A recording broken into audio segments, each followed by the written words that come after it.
Hey, what if I told you that this bridge could carry 10 times its own weight every single day? What makes this bridge so incredibly strong are these steel tendons that run through the structure, pulling the concrete into compression, counteracting the heavy loads the bridge has to support. And that's the secret of pre-stressing. Now I know this might sound a bit technical, but don't worry, by the end of this video I'll understand exactly how pre-stressing actually works. Imagine an 80,000 pound fully loaded truck rolling across this bridge, and then hundreds more just like it every day. The crazy thing is, this method isn't just used in bridges, it's in buildings, water tanks, and even dams. So how does pre-stressing actually works, and why it is such an important piece of engineering construction? Alright, let's rewind for a second. What I just saw with all these animation, it's called post-tensioning.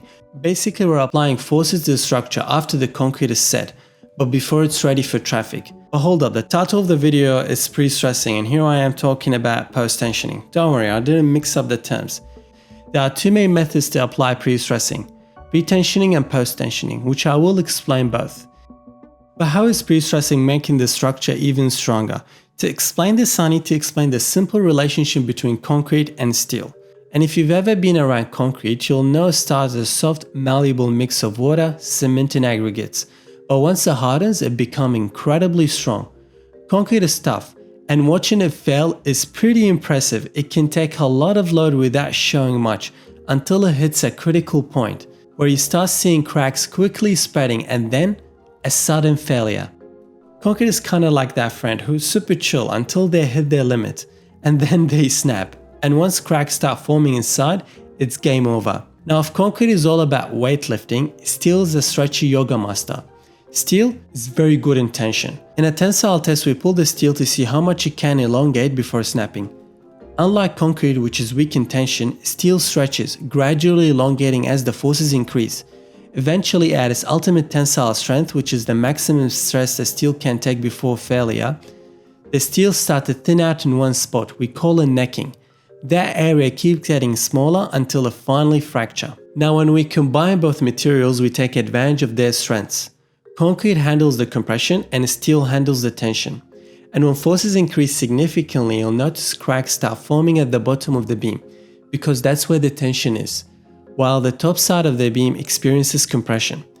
And ultimately the beam can fail either by steel yielding or concrete crushing. In a typical reinforced concrete beam, the steel bar sits at the tension zone, taking the load. The more steel you add or the bigger the bars are, the stronger the beam gets. But remember, not all beams work in the same way. In a cantilever beam, for instance, the tension is at the top side of the beam, while the bottom is in compression. So beam design is all about understanding where the forces are coming from. But there is a limit to reinforced concrete beams. The longer the beam, the more it sags under load. More lengths mean more deflection, which increases the stresses and make it more prone to cracking and failure. This is why when we build bridges with reinforced concrete, we keep the span shorter. But sometimes using shorter spans isn't always practical, especially when crossing tricky terrains like small rivers. In this example, the simply supported reinforced concrete bridge would require more supports to cross the river. Compare this to our pre-stressed box girder bridge, which has longer spans and can cross the river with only 2 supports.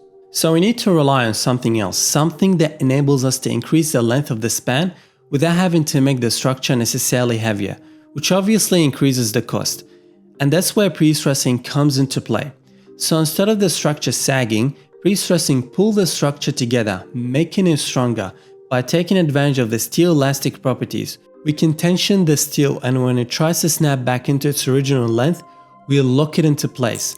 The steel is now putting the entire concrete structure into compression.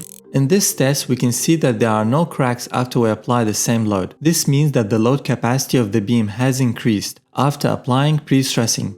This new way of thinking came about when Eugene Freyssinet, a French structural and civil engineer, patented pre-stressed concrete back in 1928. Now, pre-stressing wasn't exactly a new idea back then. There had been many previous attempts to reinforce concrete with tensioning materials. But here is the problem. The materials they used, like regular steel, just weren't up to the task. They did not have the tensile properties of the steel we use today. Over time, the steel will lose its tension and relax, causing the structure to weaken and eventually fail.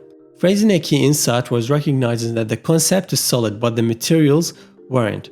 He recognized that with stronger, more reliable materials, pre-stressing could actually work, and in the early 20th century, high-strength steel became available, which gave him the breakthrough he needed. And this is what's incredible about Fresnay. He didn't just sit on the idea, he took it straight into action. He applied his pre-stress technique on several major projects, proving that this isn't just a theory, it's real and could handle large-scale construction. After years of experimentation, Fresnay bridges began standing all over France. This was no small feat. By applying tension forces along the structure, Fresnay gave bridges an incredible strength. Let's stop for a second. Hi, I'm Joseph, and if you're enjoying this video, subscribe. What are you waiting for? Now let's get back to the video. And today, the two most widely recognized methods of pre-stressing are pre-tensioning and post-tensioning. Both have different systems and techniques, and I can tell you it gets very complicated, but let's keep it simple for this video. In pre-tensioning, steel strands are stressed before the concrete is poured. The process usually takes place in a casting yard where elements like bridge segments or prefabricated beams are created. The steel strands are tensioned using hydraulic jacks. Then concrete is poured around the strands, and once it hardens, the tension is released, transferring the forces from the jacks to the entire structure. Now post-tensioning, where things get a little bit more interesting. Instead of tensioning the steel before the concrete, post-tensioning involves threading the steel strands through ducts that are already cast into the concrete. Once the concrete reaches the strength required, hydraulic jacks are used to tension the tendons.